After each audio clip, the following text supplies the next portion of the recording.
Heavy metal heaven, the hellishly loud double act of iconic bands Def Leppard and Mötley Crüe, is coming to Australia in November. But despite the shared stage and their shared rock legend status, these are two very different groups. For the unfamiliar, the best way to describe them is to borrow from their own words. Def Leppard says the band reaches for the stars to see what lies beyond. The members of Mötley Crüe, on the other hand, don't think that deeply.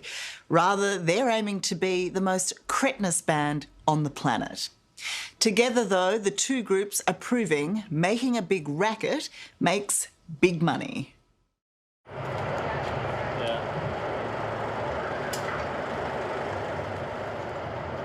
The venue is London's revered Wembley Stadium. And die-hard fans are here to see not one, but two of the biggest heavy metal bands of the 80s. Hellraisers from California, Mötley Crüe. Is everybody stuck in traffic? What the hell? Not enough people out there for you? Oh, that's awesome. But... It's huge. And the UK's favourite sons, Def Leppard. It's just a year ago. Good fun, huh? Yeah. Well, I think the crowd is pumped. Yeah? Yeah, I did a warm-up back Oh, for good, you. good. Yeah. Thank you, thanks. Sang a few tunes, Good did stuff. a dance, yeah. Oh, it should be fun. Yeah. Well, listen, good luck out there.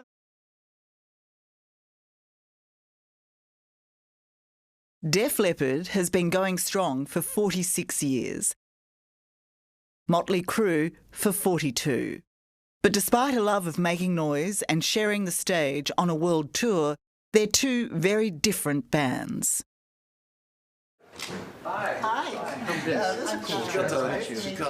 Vince Neil is the legendary lead singer of Mötley. We've been doing stadiums for, almost 2 years now. And I love them. You just a load of people out there enjoying and singing, fists in the air. The rest of the famous crew are frenetic drummer Tommy Lee, bass player and songwriter Nikki Sixx, and at 52, the baby of the bunch, new guitarist John Five.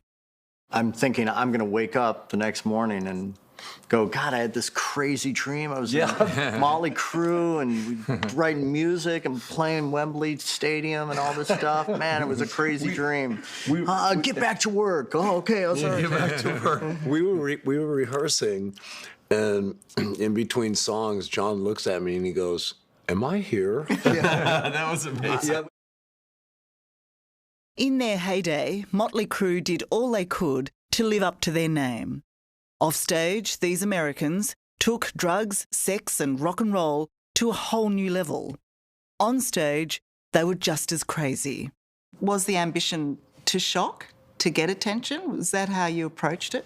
I don't think we were thinking about shocking. I think we just loved what we loved. Vince would light me on fire. We had chainsaws on stage. We're getting to do exactly what we want to do on our own terms. And it was like, who knew that we would be here 42 years later? We were just talking about this yesterday. The first time we played, when we were just starting out, we sold out 3 nights at the Whiskey A Go-Go. And we were so green. We thought we had made it. I remember calling my parents going, I made it.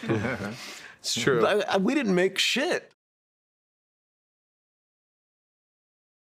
Across the Atlantic, Def Leppard was born out of the struggling steel town of Sheffield. In 1977, music tragic Joe Elliott helped form the band, pitching the name he'd conjured up 2 years earlier as a 14-year-old. You didn't have a band, but you had the name of the band.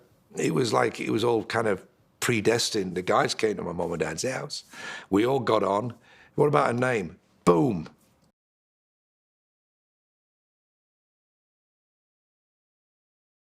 Their destiny was greatness. In 1988, they were the biggest band in the world, and in total have sold more than 110 million albums. Phil Collins says they're committed to evolving, to forever staying, if not young, at least current.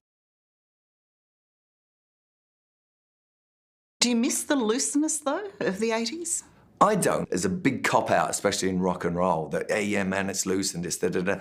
That's an excuse for being lazy and crap, you know? So we don't do that, you know. With nearly 5 decades together, Def Leppard has experienced many highs and plenty of lows. Devastatingly, in 1984, drummer Rick Allen's left arm was torn off in a high-speed car accident. To have a band with a drummer with one arm, that's a fairly unique challenge. Well, yeah, there isn't a book of one-armed drummers, is there? You know, so you don't just kick somebody out because they had an accident. If this band was going to be without Rick, it was his choice. It was going to be his decision. Incredibly, Rick redesigned his drum kit, learned how to play it all over again, and is still with the band. But the tragedy that haunts them all is the death in 1991 of their guitarist and songwriter Steve Clark, who accidentally overdosed on alcohol and prescription drugs. He was Phil's best mate, and their booze binges were so notorious they were known as the Terror Twins, until Phil gave up the grog nearly 40 years ago.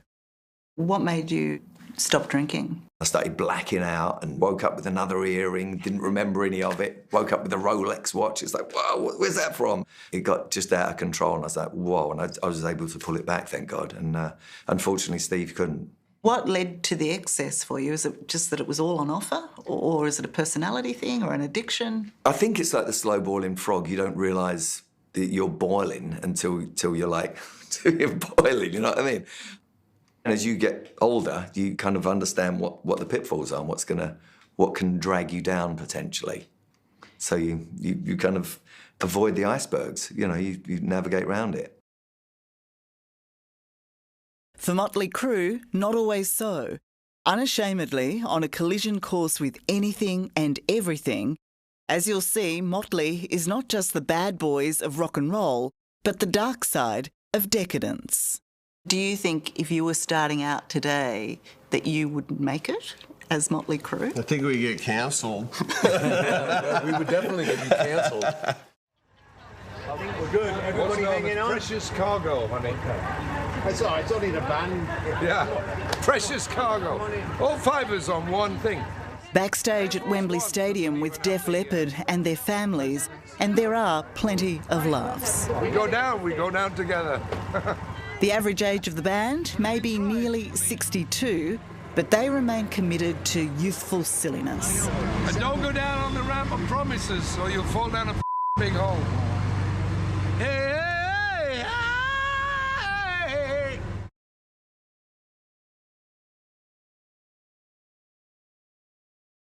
Joe Elliott, Phil Collen and the band are currently on a world tour. And with the other heavy metal hitters of the 80s, Mötley Crüe will soon be in Australia. We've rented a plane together, right? And it's massive. It's massive. And we're going to dress it. And the thing is, like, what name goes first? Mötley or Leppard? They've been on the road together for the better part of 2 years. So whoever it lands on gets the priority bit on the plane. I like it's the only fair way to do it without a 10-page contract. This whole tour. And have worked out a unique way of sorting through the really big stuff. Okay, this is... Stand back, everyone. Oh, you got it. It's the only fair way to do it. While talk of big planes and naming rights is very rock and roll, that's where the star treatment seems to end for Phil Collen and Def Leppard. What is it like to be back in London? It's great, you know, it's my birthplace and, you know, all of that stuff. I absolutely love it. And now based in the US and on a long tour, what Phil surprisingly loves about London at this moment is the chance it gives him to do his own washing, popping into the house he still has here to avoid hotel laundry mix-ups. I did sneak home. I did my laundry yesterday, jumped on the tube, which was just there. You did not get on the tube. Of course I did, yeah. Did you? What about the big black limo? Or... Oh, please, no, come on. On the other hand, the lads from Mötley Crüe seem to embody a superstar lifestyle more completely than most. Their notorious offstage antics, replayed recently in the Netflix bio The Dirt, were sordid and destructive, the ultimate in death-defying decadence. Nikki, you said something along the lines of, were we, drug addicts? Absolutely. Alcoholics for sure. Politically incorrect? Absolutely. Dangerous? Absolutely. Did I say that? Yeah. I would never say something like that. You so would say something like that. Any regrets? Any remorse about how you guys were during the heydays of the 80s? There's really no room to do anything other than live in the present. We've all had our addiction issues. Like, I turned 22 years sober in 2 days. It's kind of crazy to think about because you're just one day at a time. Is it better being sober? My life is not good if I use.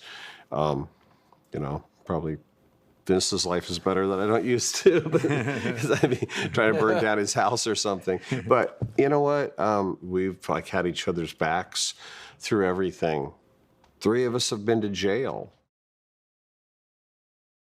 Ever since Mötley formed in 1981, they've made news for their excesses. Heroin overdoses, a fatal drink-driving accident, and such debauchery, they've reportedly been banned for life from the Rock and Roll Hall of Fame. When you consider that and consider the trouble you guys have got yourselves into and some of the troubles you've had, have you ever considered that maybe you're not good for each other? Oh, you mean like we're in a toxic relationship? Yeah. And I couldn't imagine being another band without these guys. No way. It's just magical when we hit the stage and crowd goes up and we start playing, and there's just something magical about it. The magic has earned the band an estimated $250 million and sold around 100 million albums. Success well-deserved, according to Def's Joe Elliott. As mad as they seem to be, they're actually kind of, I don't want to bust their myth, but they're actually really nice guys, Def Leppard may wear the mantle of elder statesman more easily than rock gods these days, but 63-year-old Joe Elliott has no desire to slow down, with the band bringing out 2 new albums, one with the Royal Philharmonic Orchestra, just for something different. If somebody had said to us, he's going to make a symphonic record and it's going to go to #1 in the classical charts, we'd have just laughed, So it's been a very interesting reboot. So you use the word reboot, the other R word, retirement. No, God. I mean, I'm not even legally at retirement age, so that's not even, it's not even on the horizon for me. But no, it's never crossed my mind, because we enjoy doing what we do. We always have, long may it last. Mötley is also back in the charts with new music created for the dirt. As for anything else, in true Crüe style, who knows? After all these years together, is Mötley Crüe still raising its middle finger to the world? I don't know. I feel like their finger's about to go a little higher. I think we're in the kind of we don't give a phase of our career. Hello, I'm Tara Brown. Thanks for watching 60 Minutes Australia. Subscribe to our channel now for brand new stories and exclusive clips every week. And don't miss out on our extra minutes segments and full episodes of 60 Minutes on 9now.com.au and the 9Now app.